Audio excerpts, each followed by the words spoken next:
안녕하세요. 김용진 목사입니다. 이 영상은 성경 통독하시는데 도움을 드리기 위해 마련한 영상입니다. 통독을 하면서 익숙하지 않은 배경과 내용들로 인해 어려움을 겪는 성도분들이 조금이나마 도움이 될까 싶어 마련한 것인데요. 조금만 관심을 기울이시면 읽으시는데 유익이 있을 겁니다. 그럼 오늘 읽을 부분에 대한 안내를 해드리겠습니다.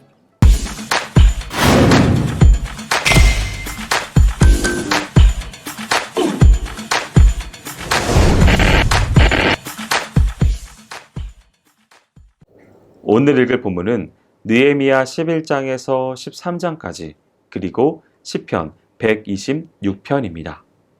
11장은 신앙을 회복한 이스라엘 백성들이 하나님 말씀에 전적으로 순종하며 그들의 삶을 하나님 중심으로 만들어가는 과정을 백성들의 거주지 재배치 사업 기록을 통하여 보여주고 있습니다.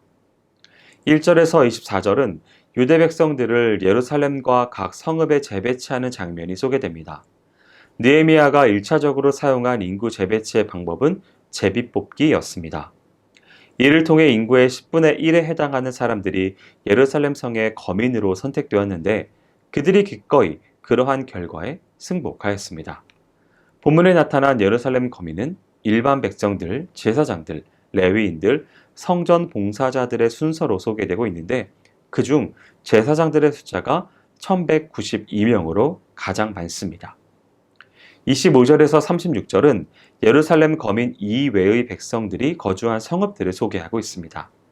세부적으로는 유다 자손들이 주로 거주하던 남쪽 지역의 성읍들을 열거하는 내용과 베냐민 자손들이 주로 거주하던 북쪽 지역의 성읍들을 열거하는 내용으로 구분됩니다.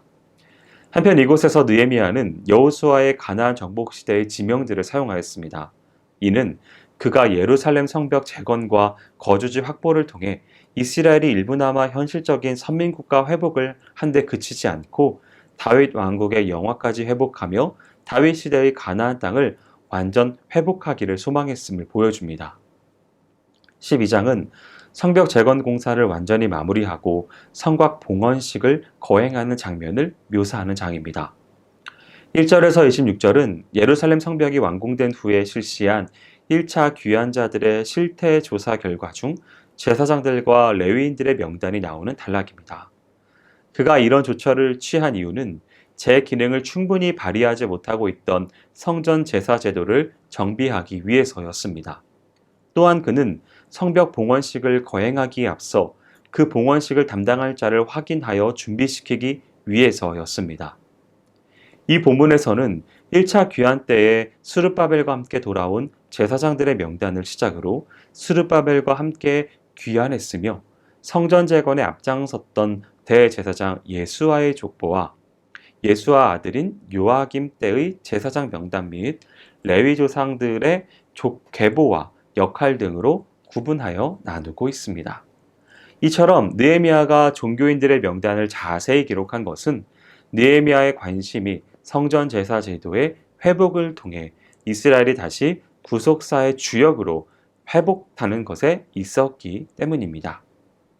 27절에서 43절은 예루살렘 성벽의 낙성식이 소개되는 단락입니다.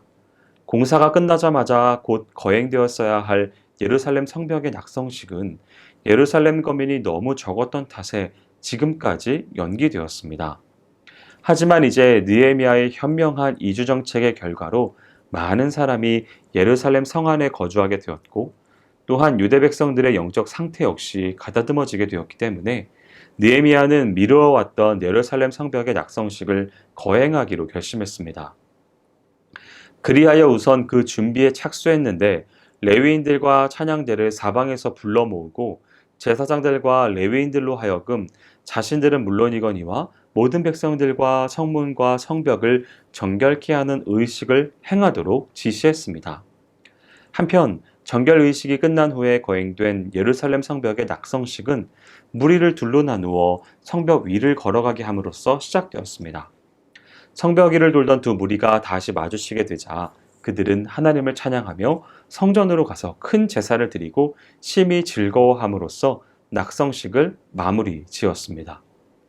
44절에서 47절은 제사장들과 레위인들을 위한 온전한 11조가 드려지는 단락입니다.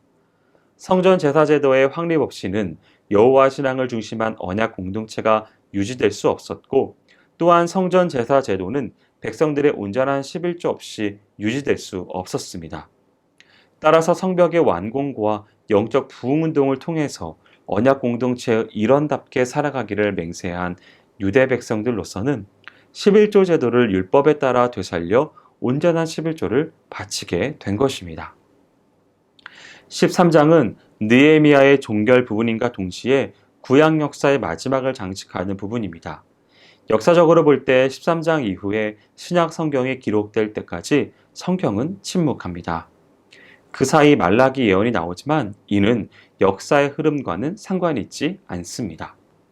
1절에서 3절은 이방인들과의 관계를 청산하고 그들을 내어쫓는 모습을 통하여 선민으로서의 순수성을 회복하고 있음을 소개하고 있습니다.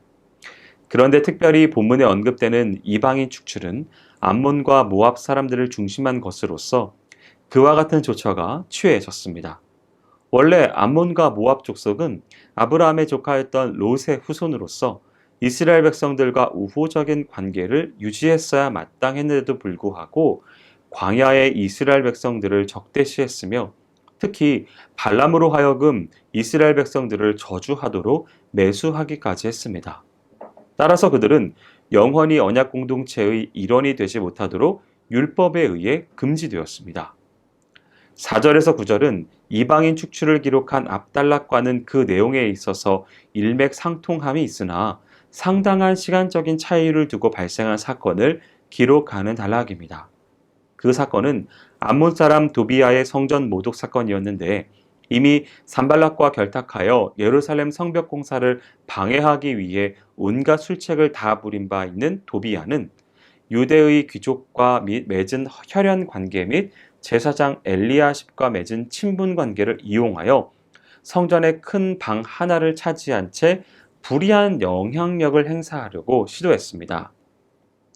그런데 바사 제국으로 되돌아갔던 느헤미야가 약 1년 만에 예루살렘으로 다시 방문함으로써 도비아의 선민으로서의 순수성을 파괴하는 이러한 시도는 무산될 수밖에 없었습니다.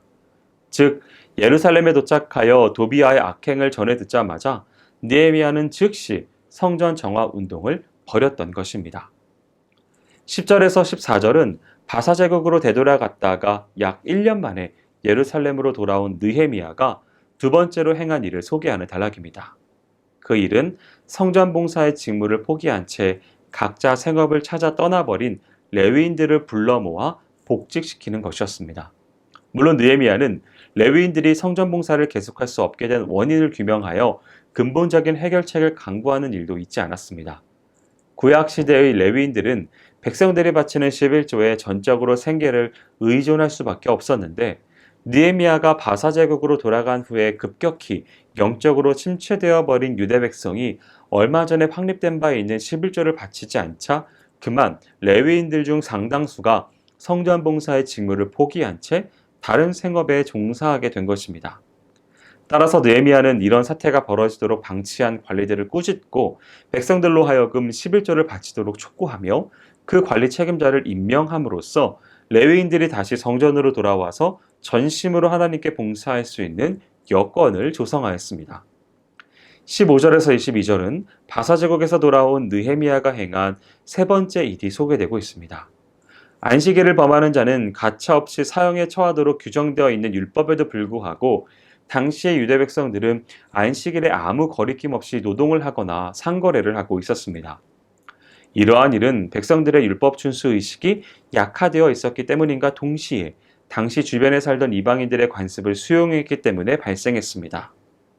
따라서 느헤미야는 먼저 백성들의 우두머리를 불러서 이러한 이방 종교와의 혼합주의적 행태에 대해 엄히 책망한 다음에 안식일이 시작되기 직전에 예루살렘 성문을 닫고 안식일이 끝난 후에라야 열게 함으로써 장사꾼들의 출입을 금지시켰습니다. 23절에서 31절은 느헤미야의 마지막 사역을 소개하고 있습니다. 이방인들과 혼인하지 않겠다고 맹세하고서도 이를 어긴 자들을 징계하는 내용으로 구성되어 있습니다.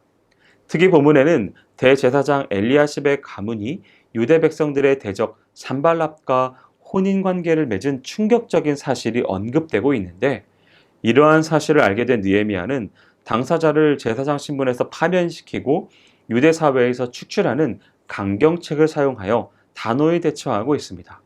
실제로 이스라엘 역사에 있어서 이스라엘 백성들의 타락과 범죄는 이방인들과 통혼함으로써 그들의 우상 숭배를 받아들인 결과였다고 할 수 있습니다.